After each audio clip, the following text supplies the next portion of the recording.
Portlock was cursed and Bigfoot's place and nobody goes there. Overnight, everybody left. From a thriving settlement to a ghost town overnight. What happened in Portlock that scared Alaskans so badly? The first sign of trouble. Deep in the remote wilderness of Alaska, there's an abandoned town with a secret so dark it drove people away, not once, not twice, but 4 times. This isn't just some ghost town left behind for economic reasons. This place was thriving. It had everything: a perfect location, an abundance of fish and game and fertile land. But something was horribly wrong. Portlock's story dates back to 1785 when British Captain Nathaniel Portlock arrived. His crew expected to find untouched wilderness, but instead, they stumbled upon something eerie, an abandoned native village. No signs of war, no obvious reason for the people to have left. Just gone. And then, as if cursed, the crew started getting sick. Panic spread, and the fear became unbearable. The men begged Portlock to leave, and eventually he gave in, taking his crew far away from whatever was lurking in the shadows. Turns out, they weren't the first to experience this terror. 6 years earlier, Spanish explorers had tried to settle in the same spot. They too fell mysteriously ill. But it wasn't just the sickness that sent them running, it was the voices. Oh, there he goes.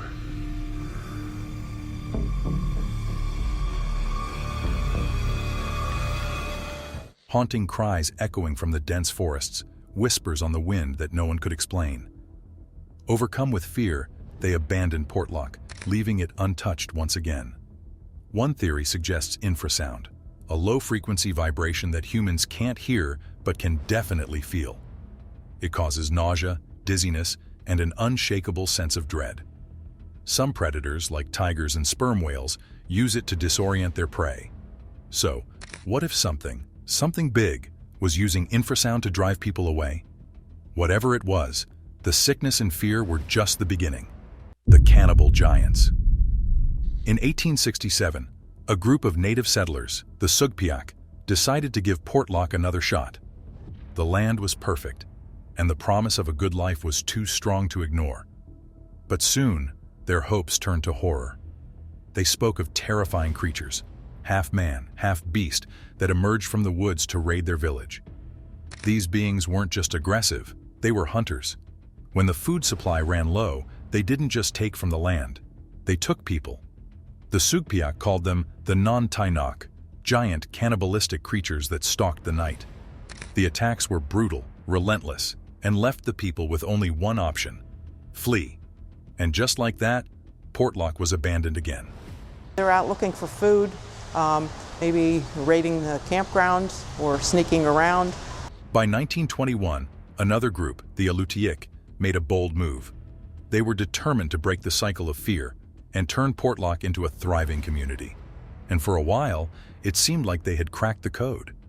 They built a cannery, a school, and even a post office. Unlike their predecessors, they didn't just settle, they strategized. Strict rules were put in place to avoid disturbing whatever lurked in the woods. A nighttime curfew, armed guards, and a strict prohibition against wandering into the foggy wilderness were all enforced. It worked, at least for a while. The town flourished for nearly a decade. But as the years passed, people grew comfortable. The strict rules loosened. And that's when everything took a dark turn. The death that changed everything. In 1931, a logger named Andrew Camlock made a fateful mistake. He ventured deeper into the forest than anyone before him. When he didn't return, his friends set out to find him. What they discovered was beyond horrific. Camlock's body lay on the ground, his head crushed, smashed with such force that his own sled had been hurled far from his body. His dogs hadn't fared any better. Their remains were scattered, brutally torn apart as if some immense force had ripped through them. The sheer power behind the attack left the entire community shaken. Not long after, another resident, Tom Larson, had an encounter that sent chills through the town. He spotted something massive on the beach, a towering, hairy creature, unlike anything he'd ever seen. He had a rifle, but he couldn't bring himself to shoot. He was frozen in fear. That sighting confirmed what many already believed. The Nantiinaq was real, and it wasn't hiding anymore. Camlock's death was only the beginning. Because I saw it on his face and I saw it in his eyes, and I know they're real.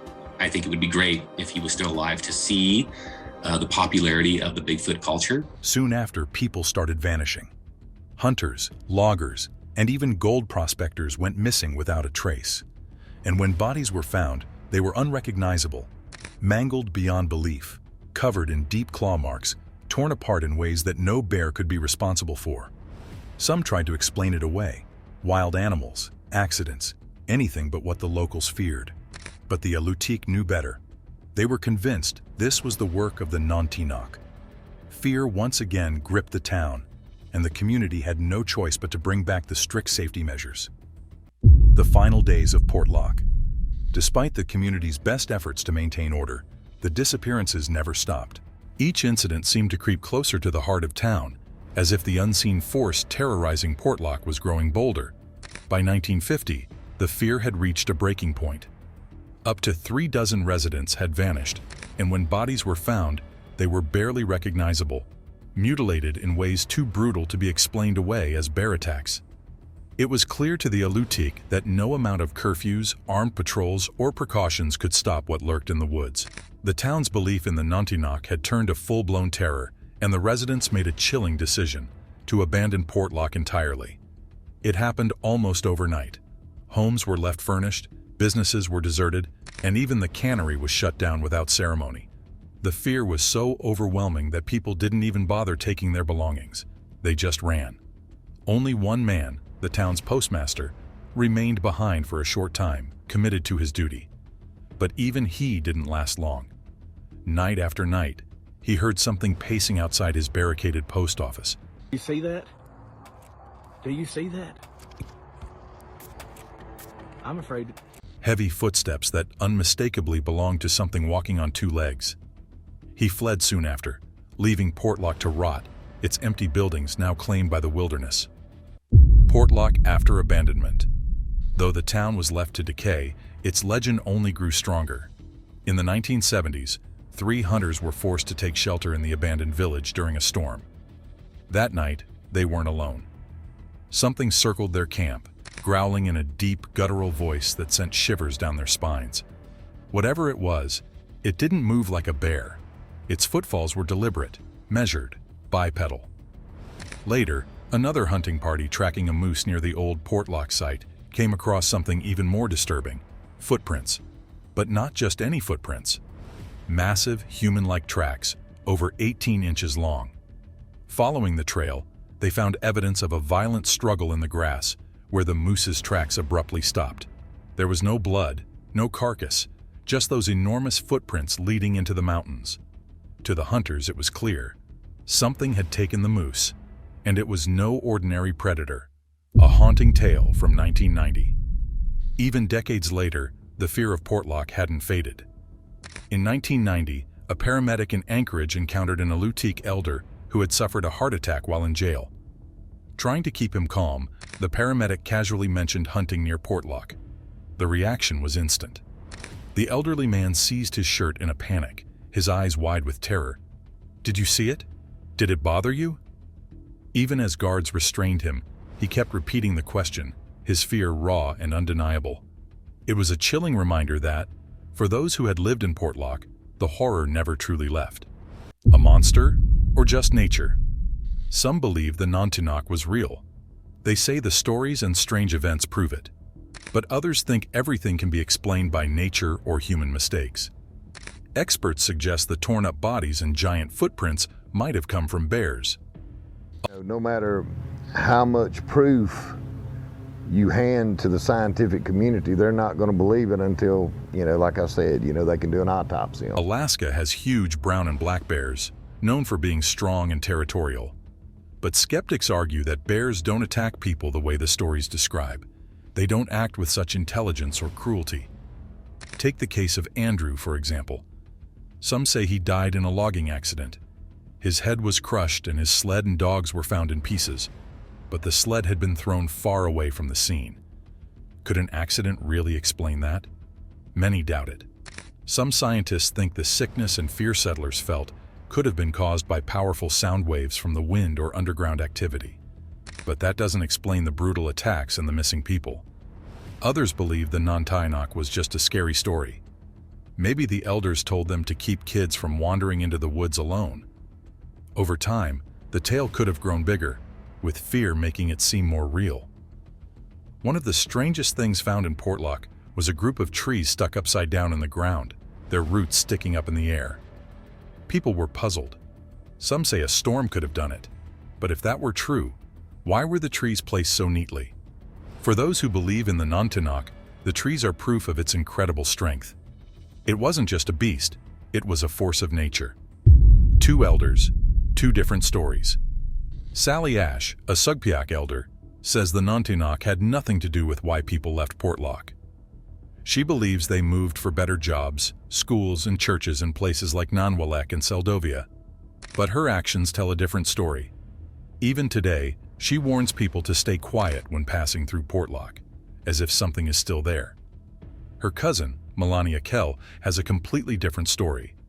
In a 2009 interview, she said the Nantiinaq attacked people and forced them to leave. She said they didn't let their kids out. When they go out, the adults would go with them. And they warned them not to go alone. Sally was her translator during the interview, but later she denied everything her cousin said. She insisted the Nantiinaq never hurt anyone. These two elders remember the same place but tell very different stories. Which one is true? Is the Nantiinaq like Bigfoot? People often compare the Nantiinaq to creatures like Bigfoot and the Yeti. It's big, hairy, and walks like a human.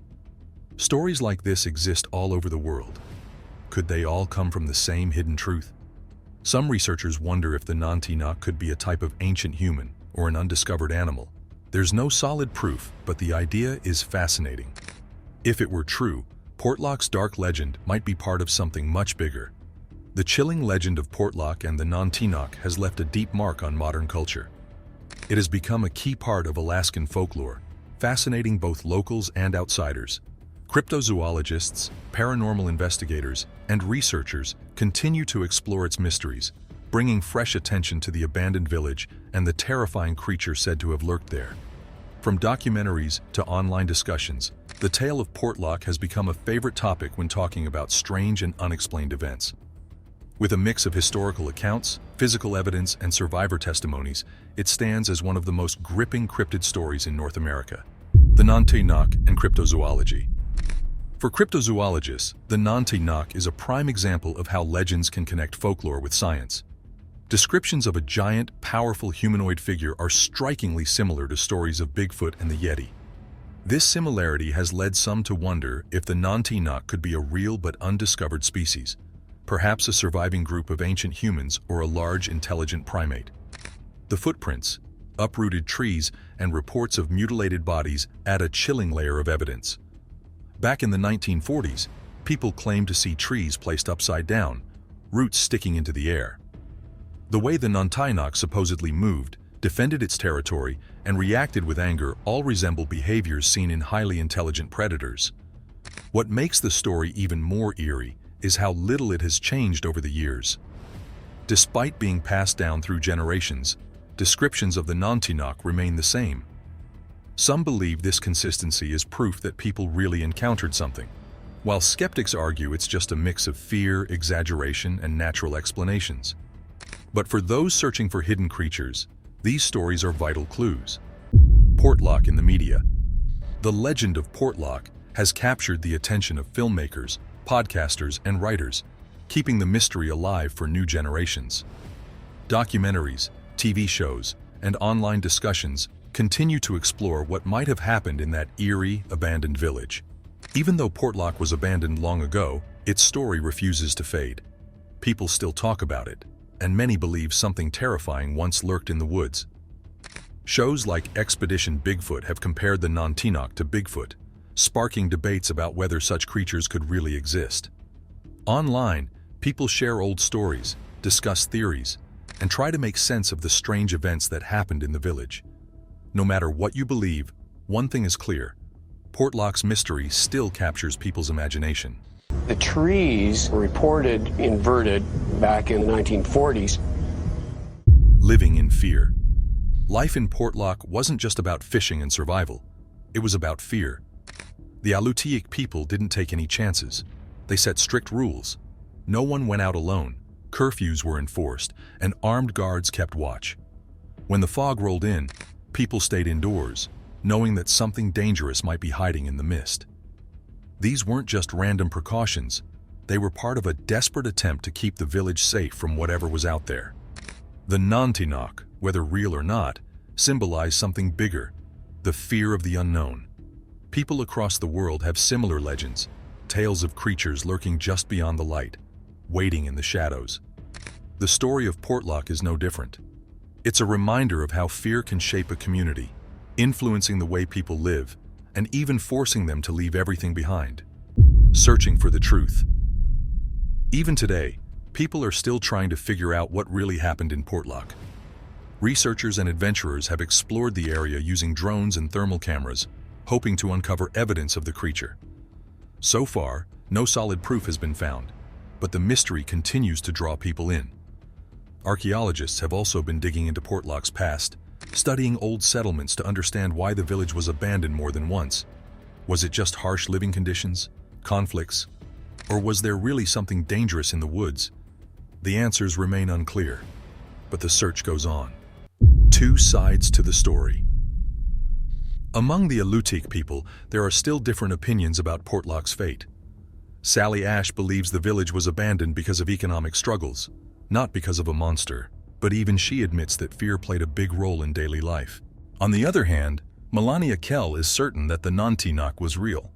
She describes it as a powerful, vengeful creature that drove people away. These different versions of the story make it hard to separate fact from legend. Memories change over time, and people see things differently based on their experiences. For many Alaskans, the Nantiinaq isn't just a creature from folklore. It's a symbol of the wild, unpredictable land they call home. Alaska is vast, untamed, and often unforgiving. Surviving in such a place means respecting nature, understanding its dangers, and knowing when to retreat. The Nantiinaq embodies this struggle, serving as a reminder that not everything in the wilderness can be conquered. The story of Portlock is more than just a scary tale. It's a warning. Whether people feared the Nantiinaq itself or the dangers of the land, the lesson remains the same. Nature isn't something to be controlled. Those who ignore this balance may face consequences beyond their understanding. A mystery that connects the world. Portlock's legend isn't unique to Alaska. Across the world, similar stories exist, tales of shadowy creatures lurking on the edges of civilization. The Yeti of the Himalayas, Bigfoot of the Pacific Northwest, and other mysterious beings have fascinated and terrified people for generations. But what makes the Nantiinaq different is the sheer level of fear it inspired. Unlike other legends based on fleeting sightings, Portlock's history is filled with violent encounters, disappearances, and an entire village being abandoned. This gives the story a chilling weight that few other cryptid tales can match. To researchers and storytellers, Portlock is a case study in how legends grow over time. Whether the Nantiinaq was real or a symbol of the struggles people faced, its story has taken on a life of its own, becoming one of North America's most enduring mysteries. The Kushtaka is one of the most terrifying creatures there is in our folklore. The symbolism of Nantiinaq. Beyond its status as a cryptid, Nantiinaq carries deeper symbolic meaning in the Portlock legend. It represents the natural world's ability to resist human encroachment, standing as a formidable force against those who seek to impose order on the wild. In this sense, it serves as a stark reminder that nature is not something to be conquered, it is something to be respected. This idea is echoed in similar folklore worldwide. Take the Kushtaka, for example, one of the most feared creatures in Tlingit and Tsimshian folklore. Its intelligence, shape-shifting abilities, and trickster nature make it a powerful representation of nature's unpredictability and resilience. Nantiinaq plays a similar role, cautioning against overconfidence in the face of the unknown. Its presence in the Portlock legend underscores the reality that even the most determined efforts to control the wild can crumble when confronted with forces beyond human comprehension. The psychological impact of isolation. Beyond the physical dangers, the Portlock story also highlights the profound psychological toll of isolation and fear. The strict precautions imposed by the Alutiiq community, curfews, armed patrols, and a steadfast avoidance of fog, were not just practical measures. They were collective attempts to manage an overwhelming, ever-present sense of dread. While these precautions were meant to keep people safe, they also reinforced a culture of paranoia and anxiety. Over time, Nantiinaq became the embodiment of these fears, a living specter of the wilderness's dangers and the fragility of human life in such a harsh environment. This psychological dimension adds another layer of complexity to the legend, illustrating how fear can shape perceptions, influence behavior, and ultimately determine a community's fate. Investigating the evidence. Despite decades of interest in the Portlock mystery, concrete evidence of Nantiinaq remains elusive. Physical traces, such as massive footprints, uprooted trees, and unsettling disturbances in the area, offer tantalizing clues but fail to meet the rigorous standards of scientific verification. You have to watch out for those big black gorillas that live up there. By driving these blown down trees into the ground upside down. Similarly, eyewitness testimonies, though compelling, are often dismissed due to the influence of fear, memory distortion, and the power of folklore. However, modern technology presents new opportunities to investigate Portlock's eerie past. Motion-sensing cameras, drones, and advanced audio recording devices can now monitor the area for unusual activity. Additionally, archaeological studies could provide insight into the village's history, revealing more about how its inhabitants interacted with their environment and what might have driven them away. Even with these advancements, the lack of definitive answers only fuels the allure of Portlock and its mysterious predator. The unknown remains just that, unknown, keeping the legend alive for future generations to explore. The role of oral histories. The oral histories of the Alutiiq people are invaluable in understanding the Portlock legend. Passed down through generations, these stories blend historical events with cultural memory, offering a rich narrative that captures both the physical and psychological realities of life in the Alaskan wilderness. Storytelling has long been a way for communities to make sense of their experiences and navigate their relationship with nature. However, oral traditions also present challenges. Over time, interpretations change, outside influences shape the retelling, and conflicting accounts emerge. For example, the differing testimonies of Sally Ash and Melania Kell highlight the complexities of preserving and interpreting these legends. Despite these challenges, oral histories remain a crucial tool in keeping the story of Portlock alive. They serve as a bridge between past and present, allowing each new generation to engage with the mystery in their own way. The future of Portlock. As interest in Portlock continues to grow, so do efforts to preserve its history and uncover its mysteries. Researchers, cryptozoologists, and adventurers continue to visit the area, driven by a desire to separate fact from folklore. Meanwhile, cultural preservation initiatives work to document the stories of the Alutiiq people and other settlers, ensuring that their experiences are not lost to time. These efforts are not just about proving or debunking Nantiinaq's existence.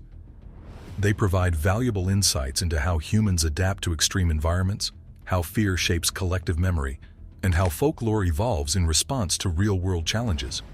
Whether or not Nantiinaq is ever found, its legend will continue to captivate those who dare to venture into the shadows of Portlock, where the wilderness still whispers its secrets.